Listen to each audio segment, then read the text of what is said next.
సంక్రాంతి అంటేనే పిండి వంటలు, హరిదాసులు, రంగురంగుల ముగ్గులు, కొత్త బట్టలు, నగలు, గొబ్బెమ్మలు.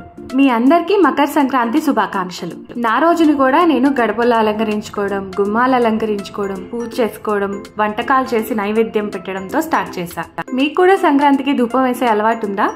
నేను చేసిన కొన్ని రకాల పిండి వంటలు కూడా మీకు చూపిద్దాం అనుకుంటున్నాను. అలాగే నేను పెట్టుకునే జ్యువెలరీ అండ్ శారీస్ కూడా మీతో షేర్ చేస్తా.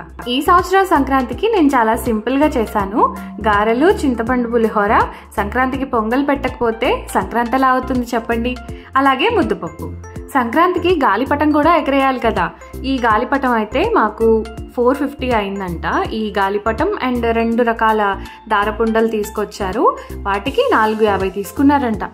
రేట్ ఎక్కువ అనిపిస్తుందా తక్కువ అనిపిస్తుందా చెప్పండి. మా లిషాంత్కి ఈసారి ట్రెడిషనల్ వేర్ కాకుండా మామూలు టీషర్ట్, జీన్స్ అయితే వేశాను. ఈ చాంద్బాలి ఇయర్ రింగ్స్ అయితే పెట్టుకుంటున్నా. ఇది మీకు ఆల్రెడీ చూసారు, నా లేటెస్ట్ జ్యువెలరీ కలెక్షన్ స్కీమ్లో తీసుకున్నవి. అండ్ ఇది గుళ్ళమాల.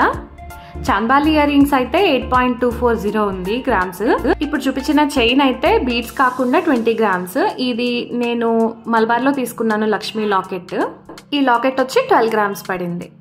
ఈ చైన్ లాకెట్ అయితే నేను ఎన్నిసార్లు వేసుకున్నానో లెక్కే లేదు. ఈ చైన్ కి బ్యాక్ సైడ్ హుక్ వచ్చిన దగ్గర కొంచెం స్టోన్ బాల్ లాగా ఇచ్చారు. ఈ బ్లౌజ్ చాలా సారీస్ మీదకి మ్యాచ్ అవుతుందండి. ఇది నేను లోకల్లో క్లాత్ తీసుకొని కస్టమైజ్ చేయించుకున్నాను ఇలా కావాలని. ఫ్రంట్ వైపు అయితే princess cut, boat neck and elbow hands దగ్గర మనకి కట్ వర్క్ లాగా వచ్చింది. బ్యాక్ సైడ్ హుక్స్ వచ్చినాయి అండ్ పాట్ నెక్. టెజల్స్ కి డబుల్ టెజల్స్ లాగా ఇచ్చింది. ఈ సంవత్సరం సంక్రాంతికి ఇలా రెడీ అయ్యాను. భోగి వ్లాగ్ లో ఈ సారీకి సంబంధించిన డీటెయిల్స్ షేర్ చేశాను కదా, సంక్రాంతికి కట్టేసుకున్నాను. మన సబ్స్క్రైబర్స్ చాలా మంది గార్డెన్ వీడియోస్ ఎందుకు చేయట్లేదు అని అడిగారు. మేము గార్డెన్ తీసేసి అక్కడ గూడౌన్ వేసుకున్నామండి. మేము కొత్తగా స్టార్ట్ చేసిన బిజినెస్ కోసం. ఒక 10% మాత్రమే ప్లాంట్స్ అనేవి ఉన్నాయి. చిన్న బాల్కనీ గార్డెన్ లాగా ప్లాన్ చేస్తున్నాను. పాసిబుల్ అయితే మీతో షేర్ చేస్తా. మేము తెచ్చుకున్న కైట్ అయితే ఎగరేస్తున్నాం పైకి వచ్చి. స్టార్టింగ్ అంతా అసలు గాలి లేదు, బట్ లాస్ట్ లో వెళ్ళిపోదాము ఇంకా అన్నప్పుడు పైకి ఎగిరింది అనమాట. That's all about my Sankranti vlog. Thank you so much for watching this video.